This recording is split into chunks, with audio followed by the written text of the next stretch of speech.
ഈശോ മിശിഹായിക്ക് സ്തുതിയായിരിക്കട്ടെ.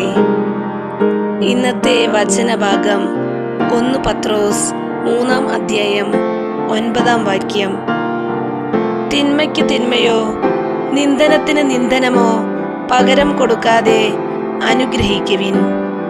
അനുഗ്രഹം അവകാശമാക്കുന്നതിന് വേണ്ടി വിളിക്കപ്പെട്ടിരിക്കുന്നവരാണല്ലോ നിങ്ങൾ.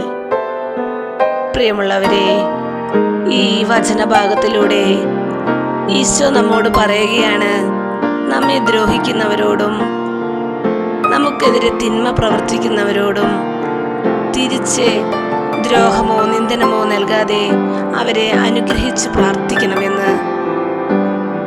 ദൈവപുത്രനായ ഈശോ തന്നെ നിന്ദിച്ചവരോടും തന്നെ ദ്രോഹിച്ചവരോടും ക്ഷമിച്ചുകൊണ്ട് അവർക്കു വേണ്ടി പിതാവായ ദൈവത്തിനോട് പ്രാർത്ഥിക്കുകയാണ് ചെയ്തത്. ഈ മാതൃക നമ്മുടെ ജീവിതത്തിൽ നാം പ്രാവർത്തികമാക്കണം. അങ്ങനെ അനുഗ്രഹിച്ച് പ്രാർത്ഥിക്കുമ്പോൾ സ്വർഗസ്ഥനായ പിതാവ് നമ്മുടെ പ്രാർത്ഥനകൾ കേൾക്കുകയും നമ്മെ അനുഗ്രഹിക്കുകയും ചെയ്യും. നമുക്ക് പ്രാർത്ഥിക്കാം.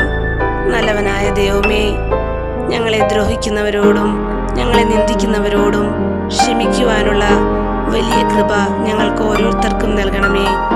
പരിശുദ്ധമ്മേ, ദൈവമാതാവേ, സകല വിശുദ്ധരെ, ഈ സമയം ഞങ്ങൾക്ക് വേണ്ടി മധ്യസ്ഥം വഹിച്ച് പ്രാർത്ഥിക്കണമേ. നിത്യം പിതാവിനും പുത്രനും പരിശുദ്ധാത്മാവിനും നാമത്തിൽ ആമേൻ.